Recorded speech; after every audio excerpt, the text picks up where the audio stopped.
Welcome back, Pokemon Trainers. Professor Chaz here. The lab coat's on back order, and it's time for this week's Pokemon News Update video thingy that I do every Monday. So first thing I will mention, I do have booster packs to open this week. I've actually got 2 of them, and we're getting into the good stuff now. The 2 most recent sets, Breakthrough and BREAKpoint. So I'll be opening these near the end of the video, and as always, giving the TCG online code cards up for grabs to the viewers who participate in the question of the day, which I'll give you as I open these near the end of the video. So stay tuned for that, but first and foremost, let's get through the news. Now, in Pokemon Shuffle, there's a number of special stages on the go right now, ending on April 12th, which is next Tuesday, I believe it is.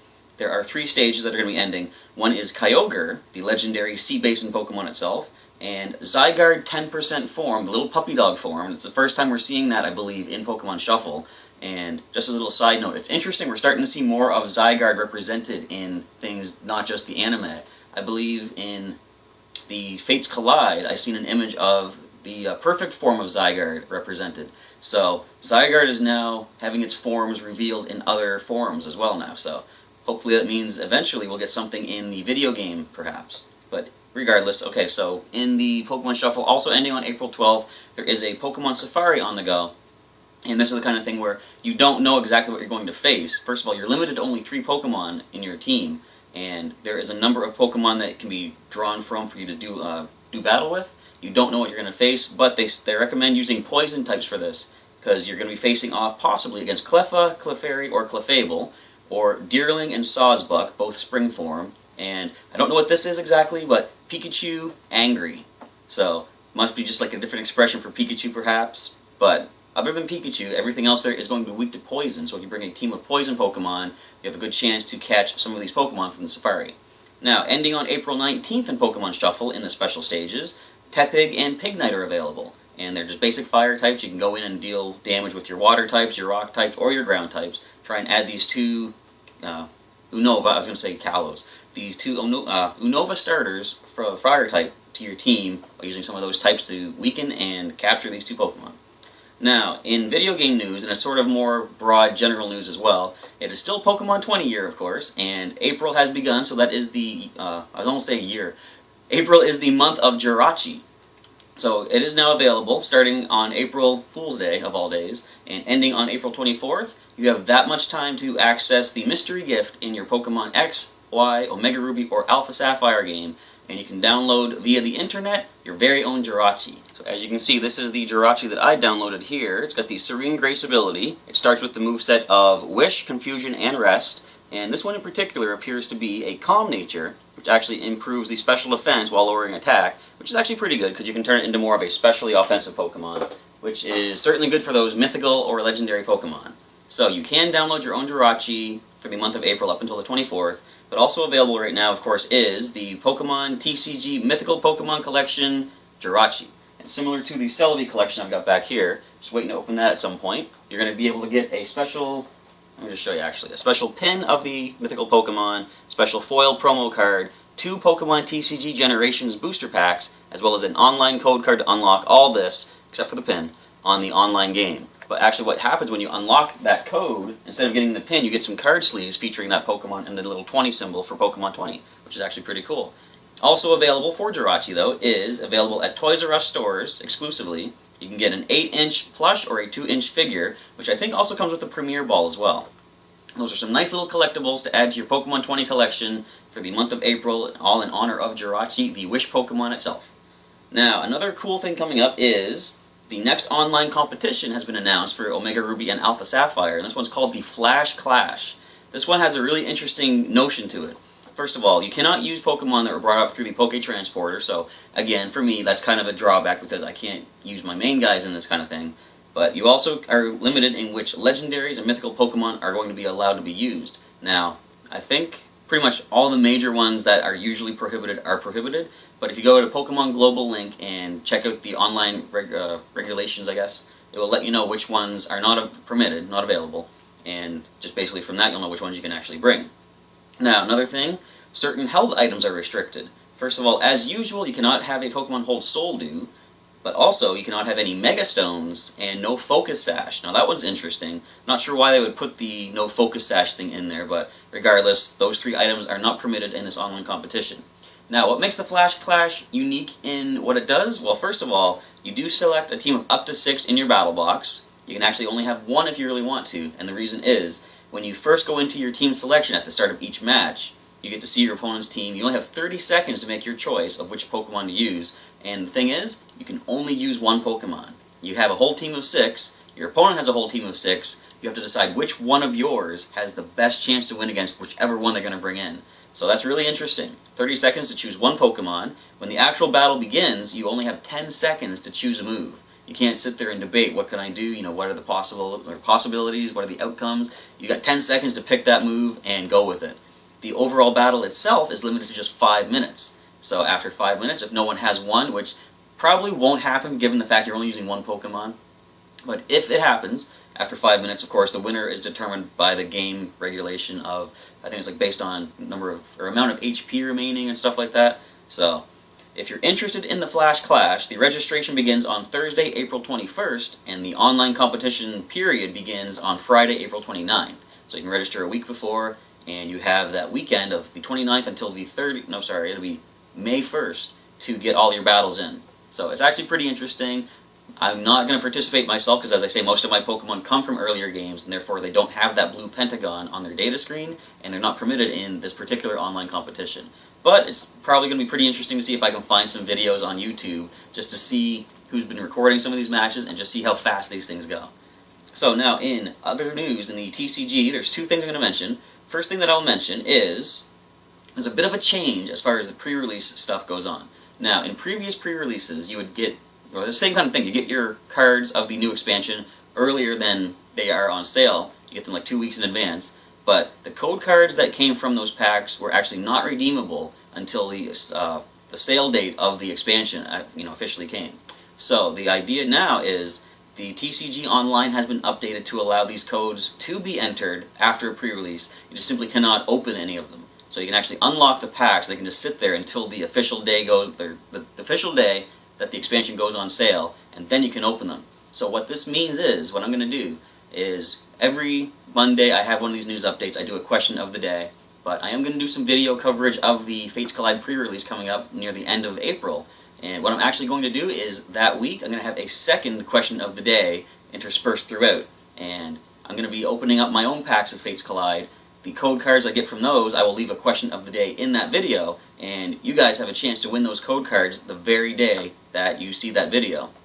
And the pre-release I'm attending is on April 23rd, so that would mean the video I'm going to update would be 24, 25, 27th, I want to say. It would be the following Wednesday.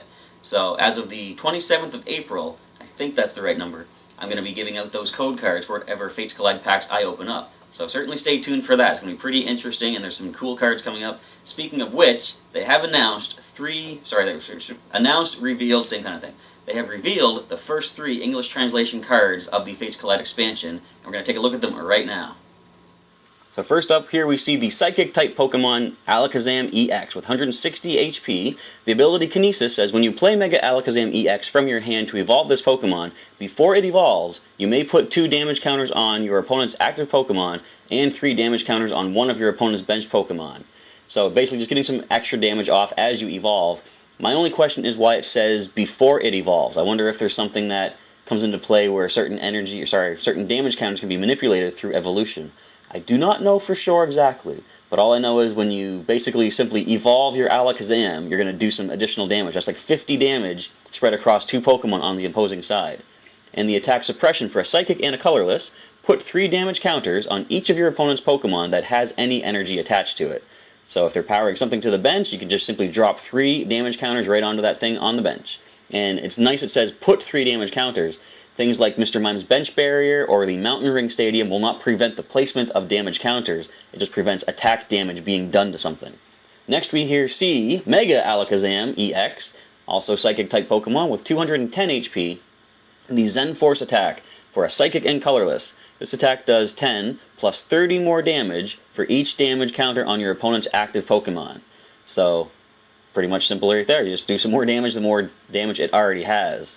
And there's been attacks like that before. I think the most overpowered one was Mega Tyranitar with Destroyer King.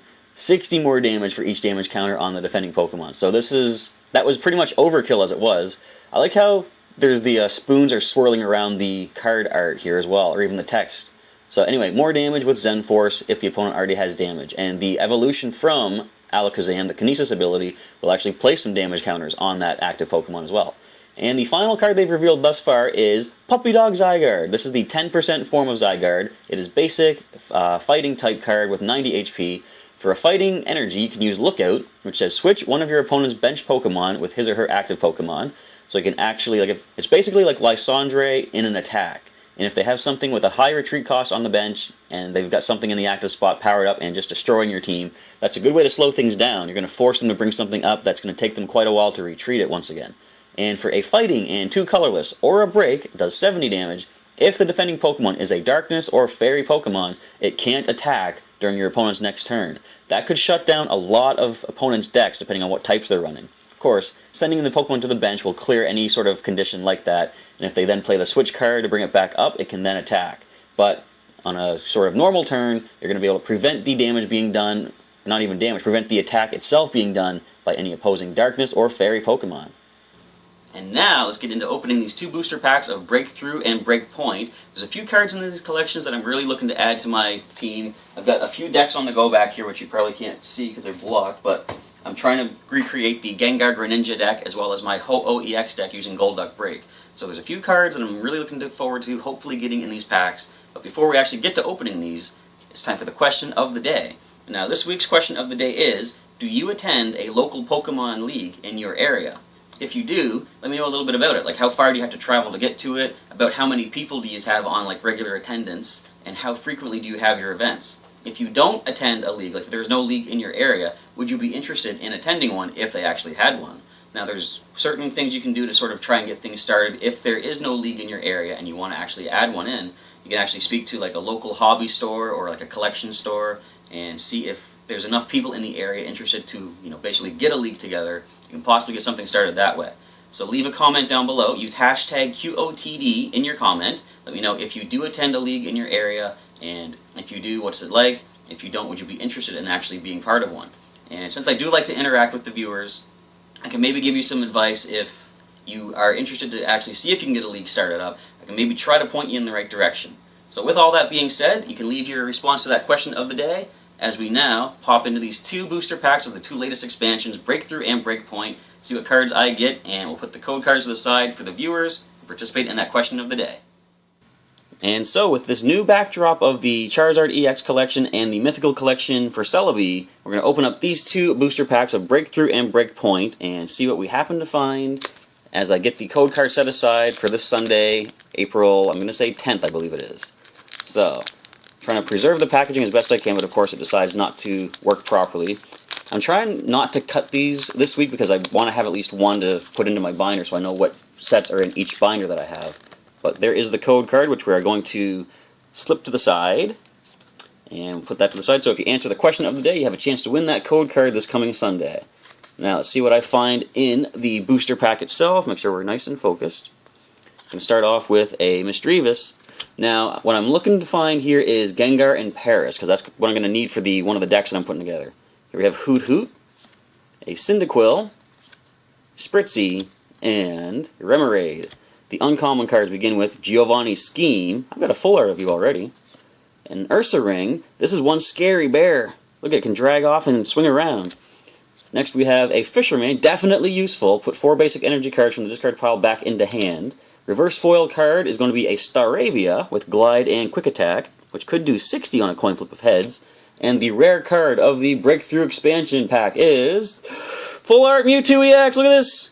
Excellent. Nice. Photon Wave for double colorless does 30. During your opponent's next turn, any damage done by attacks is reduced by 30. Cyburn for 2 psychic and 2 colorless does 120. That's a very nice card to get. We're going to put you right back by the other mythical psychic type there. Hello Mewtwo, welcome to the collection. Alrighty, so once again, the question of the day. Do you attend a local Pokemon League near you? If you do, just basically let me know about it, like how often do you have your events and how many people tend to show up. If you don't actually have a league near you, would you be interested in attending one if one was to start up? So, the Breakpoint expansion now. I'm going to grab this code card off to the side. Let's see what I happen to get out of this pack. Starting with the commons. Now this pack I'm trying to find, what am I looking for from this one? Basically a Golduck, I think, is all I really need desperately from this set. So we have a Blitzel, a Pancham, a Honedge, Shinx, and we have a Spritzy. Now to the 3 uncommon cards, we have an All-Night Party, very useful. Once during each player's turn, if that player's active Pokemon is asleep, he or she may remove that special condition and heal 30 damage from that Pokemon. You might have seen from a previous TCG online match I did that this works really well with the Hypno from this set, with the Good Night Babies ability. You can actually put both Pokemon to sleep. If this stadium is in play, you can wake yourself up and heal 30 by doing so. Very useful. We have a Scizor Spirit Link, so we can Mega Evolve Scizor and not end our turn. We have a Reverse Foil Numel, and I think I might have actually mixed things up because the Reverse Foil shouldn't be here yet. Oh wait, no, this has the Mythical Collection, doesn't it? No, that's Generations. I'm getting all mixed up. Here we have an uncommon of Perugly. I might have just mixed up the cards wrong. And the rare card of this pack is Full Art Skyla! Excellent, look at this! These 2 packs got full arts in each of them. And definitely a useful trainer card. Skyla lets you find any other trainer card from your deck and put it into your hand and then shuffle up. This was one of the best pack openings I've done. I'm very happy with this. These are going into sleeves right away. Actually, Skyla's probably going right into one of the decks. So, with all that being said, once again, the question of the day, do you attend a local Pokemon League near you? If so, how big is the event and how many people do you have? If not, would you actually want to attend one if one was to start up? Just leave that question of the day, leave your answer to that question of the day in a comment below and use hashtag QOTD in your comment. And this coming Sunday, April 10th, I'm going to be drawing random people that have left that comment with the hashtag to receive one of these 2 code cards that I opened up today. And I'm hoping you have as much luck with these online openings as I did with the openings today. Come on, can we focus on those 2? There we go, excellent. So with all that being said, we're going to end off this week's news update video. Come on back to the channel tomorrow to check out the first of the Pokemon Blue episodes. Now that we're done with Team Rocket in Silphco, we can finally move on, and it's going to be an interesting showdown in Saffron Gym, to say the least. With that, we're going to end off this video. Thank you for checking out this week's pack opening and news update video, and we'll catch you next time.